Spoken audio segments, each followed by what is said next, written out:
Hello everyone, we are going to start the new portion of our syllabus, that is an introduction to the Indian art part 2 class for class 12. There are so many content in this syllabus. There are total 8 chapters. The first one is the manuscript painting tradition, the Rajasthani school of painting, the Mughal school of miniature painting, the Deccani school of painting, the Pahari school of painting, the Bengal school and the cultural nationalism, the modern Indian art, the living art tradition of India.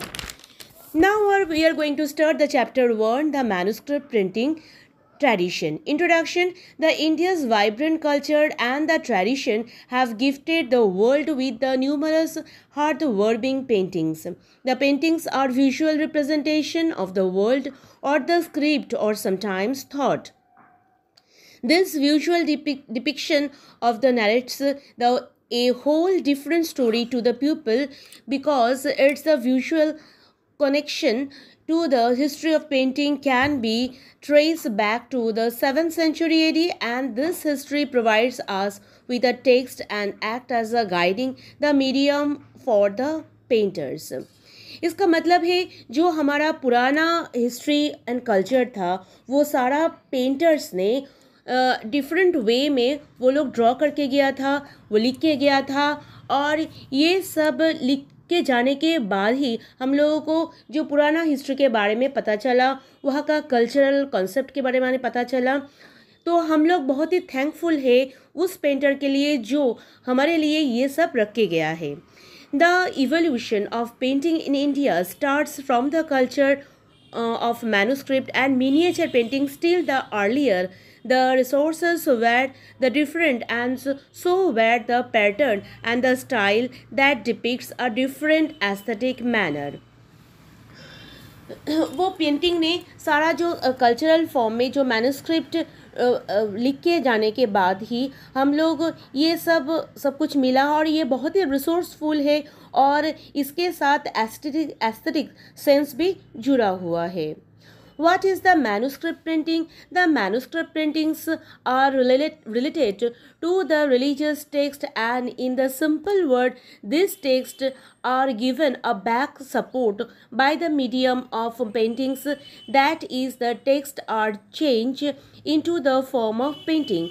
तो ये manuscript painting religious text के हिसाब से लिखा गया है, और ये हमारा बैकबोन है पेंटिंग्स का। जब पेंटिंग शुरू हुआ था उसी टाइम में पेंटिंग को रखने के लिए एंड वहाँ का उसी टाइम का दो social and the culture concept को बचा के रखने के लिए वो लोग पेंटिंग करके गया था। There are shift in the interest depicting the manuscript and the literature like the Mahabharata, Ramayana in the visual picture or the paintings. तो जो महाभारत एंड रामायण ये दोनों ही हमारा महाकाव्य है, जो कि उसी का जो महाभारत रामायण का जो विजुअल कॉन्सेप्ट जो विजुअल फॉर्म में वो लोग पेंटिंग करके गया था, जिसके कारण वो हमें पता चलता है कि उसी टाइम का समाज व्यवस्था कैसा था और कैसा देश चलाते थे। ये सारा कॉन्सेप्ट हम उसी पेंटिंग को देख के ही पता चलता है। A lot of themes are painted on the walls and sometimes on the leaves and the papers. This manuscript paintings were and the steel prevail the prestigious indication of India. These paintings were regarded as a medium of proper gifting that was the both devotional and the precious. तो ये बहुत ही मूल्यवान है क्योंकि तभी का जो artist लोग मिनिएचर फॉर्म में पेपर में या जो पाम लीफ है उसके ऊपर लिख के गया है, उसके ऊपर ड्रॉ करके गया है, मिनिएचर फॉर्म में ड्रॉ करके गया है, ताकि ईच एंड एवरी कैरेक्टर हमें अच्छे से पता चले। और ये हम लोग बहुत ही थैंकफुल है कि वो लोग हमें ये सब गिफ्ट करके गया है। Illustration of the stories in the way of painting. They were visual artifact. It makes the story more interesting, uses the detailed artwork and form and the superior form of gift and art. ये सारा ही visual artifact है और बहुत ही interesting story है, और detail art work वो लोग करके गया है। ये सही में सबसे अच्छा गिफ्ट है जो हिस्ट्री से हमें मिला है। Manuscript painting were very popular in the India and they continue to flourish in various parts of the world. These paintings were a great source of information regarding the history of India. This painting also act a medium of learn, and according one who have said the Ramayana painting or Bhagavata Purana or Mahabharata and the Gita Govinda Ragamala etc. Each set was wrapped up in the piece of cloth and stored in a bundle of library of the king and the patrons. ये manuscript printing बहुत ही popular है और सारा India नहीं बल्कि सारा world में ये मैन्युस्क्रिप्ट मिलने के बाद हमारा इंडिया के बारे में पता चला। और जो महाभारत रामायण इसके बारे में ये सारे के बारे में पता चला। और ये सुंदर से पाम लिप में वो लोग स्टेप बाय स्टेप लिख के रखते थे, ड्रॉ करके रखते थे इन अ मिनीचर फॉर्म में, जो कि कपड़े के साथ वो रैप करके रखते थे। और वो लोग लाइब्रेरी भी यूज़ करते थे, मतलब राजा को जो लाइब्रेरी था उसमें सुंदर से फोल्ड करके ये सब चीज़ रखे गए हैं, जो कि मैन्युस्क्रिप्ट फॉर्म में है, जो कि मैन्युस्क्रिप्ट प्रिंटिंग भी बोला जाता है। Now we are discussing about the Western India School of Painting. The western part of India constitute the Western India School of Painting with the Gujarat and its most prominent center, and the southern part of the Rajasthan and the western part of Central India and other centers. The merchant class, largely represented by the Jain community, lead become the significant patrons of the themes related to the Jainism. Hence, the part of Western Indian school that depicts the Jain theme and the manuscript is known as the Jain school of painting. The Jain painting also received the impetus because the concept of the Shastradhan gained the flavor amidst the community, where the act denoting the illustration paintings to the monastery library called the Vandaras was the glorified as the gesture of the charity and the right genius and the gratitude. जो western India में था वो है हमारा Rajasthan and कुछ part of Gujarat and the middle portion that is the Madhya Pradesh. These are the main part of the India when the different painters paint in the miniature form. ये लोग miniature form में उसी टाइम का द जैनिज़्म मतलब Jain religion का बहुत famous था, और उसी टाइम का जितना भी इवेंट है वो लोग सारे ही मिनिएचर फॉर्म में ड्रॉ करके गया था. और जैन पेंटिंग उसी टाइम में बहुत पॉपुलर थे, और जिस जैन पेंटिंग वो लोग वनदरास बोल के एक मतलब वो उनके स्टाइल में लाइब्रेरी को बोलते हैं, और वो लोग सारे ही सुंदर से लिख के और सब कुछ सुंदर से रखे गया है, जो कि हमें western India school of painting से मिलता है. Then we are discuss about the birth of the Mahavir, the Kalpasutra. Among the most widely illustrated canonical text in the Jain tradition is the Kalpasutra. It was the section reciting the event from the lives of the 24 Tirthankara from the birth and salvation. Provides a biographical narration for the artist to paint the 5 key incidents roughly elaborated as the conception, birth, renunciation and the enlightenment and the first sermon.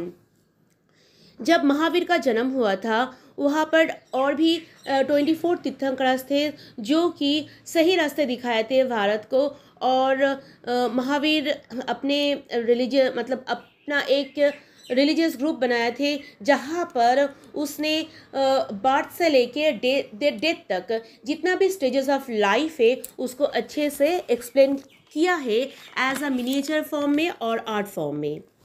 Then हम आ जाते हैं Trishala 14 dreams Kalpasutra western India. Mahavir's mother Trishala dreams about the 14 object. She conceives Mahavir. They are the elephant, a bull, a tiger, the goddess Sri Kalash, and the palankas, a pond, The river, the fire, banners, garlands, heap of jewels, and sun, moon. She consulted the astrologer to interpret her dream and was told that she will give a birth to a son who will either become a souvenir king or the great saint and a teacher. जब त्रिशला महावीर का मादर है, जब महावीर को उसने conceive किया, तब उसने एक एस्ट्रोलॉजर के पास गया और बोला कि उसका जो संतान होगा उसके उसके सारे गुण आना चाहिए, वो सारा वर्ल्ड का जितना भी नेचर का सामान है वो अपने बच्चे में देखना चाहते हैं, और जो कि वो हो सकता है कि वो एक बड़ा सा किंग बने, और हो सकता है ये बहुत बहुत बड़ा सन्यास बने जो कि सारे दुनिया को मतलब लाइट दिखाएगा। ये इसका ड्रीम था। तो ये जो स्टोरी है ये भी मिनिएचर फॉर्म में, मैन्युस्क्रिप्ट फॉर्म में वो लिखा हुआ है। देन द कलाकार्च कथा, कलाकार्च कथा आचार्य कलाका के बारे में बोला गया है, और ये मतलब सारे जो सन्यास है उनका कोड ऑफ कॉन्डक्ट कैसा होना चाहिए, वो कैसे जिएगा, सारा डिटेल्स इसमें लिखा गया है। Then we are discussing about the traditional Jain painting.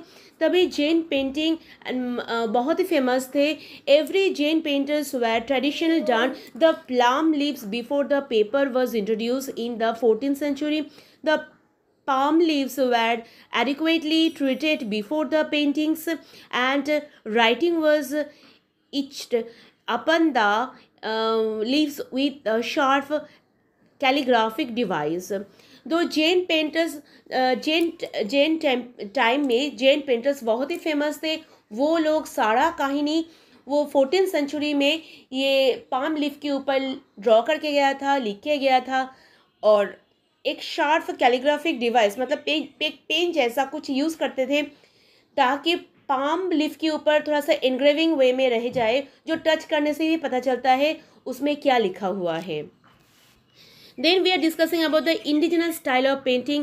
A large group of works of this period, the portraying Hindu and the Jain subjects such as the Mahapurana, the Charu Panchashikha, Aryan Katha, Parvan, and the Mahabharata, Bhagavad Purana, Gita Govinda, and few others are representative this indigenous style of painting. The face style is also casually the refer to the pre-Mughal and the pre-Rajasthani, which is a largely synonyms with the term of the indigenous style. उसी time में indigenous style of painting बहुत ही famous थे, जो कि महाभारत, गीता गोविंद, सारा पुराना मतलब सारा जो महाकाव्य थे वो इंडिजिनस स्टाइल ऑफ पेंटिंग में कन्वर्ट किया गया है, और वो उसी टाइम मतलब प्री मुगल और राजस्थानी टाइम में ये इंडिजिनस स्टाइल ऑफ पेंटिंग बहुत ही फेमस हुआ, जो कि अभी भी देखने को मिलता है। Lastly we are discussing about the Pala school of painting. The illustrated manuscript of the Pala system in India also form the earliest example of painting from the 11th and the 12th century. This last great phase of Buddhist art in India, the monasteries such as the Nalanda and the Vikramshila were great center of the Buddhist learning. The art and the manuscript were illustrated with the Buddhist theme of palm leaves. पाला जो school of painting थे ये eastern part of India में स्थापित थे, जो कि Nalanda and the Vikramshila के बारे में बोला गया है। वहाँ पर भी manuscript and the miniature art form में पाम लीफ के ऊपर लिख के बनाया गया है। ये बुद्धिस्ट का लास्ट स्टेज है। उसके बाद यहाँ पर मुस्लिम राज्य शुरू हो गया था। उसी टाइम बुद्धिस्ट का लास्ट पेंटिंग हुआ था, जो कि पाला स्कूल ऑफ पेंटिंग के माध्यम से बहुत ही फेमस है। This chapter is end, and this is the first chapter, that is a manuscript painting tradition. Hope you will all understand, and if any queries please ask me later. Thank you everyone.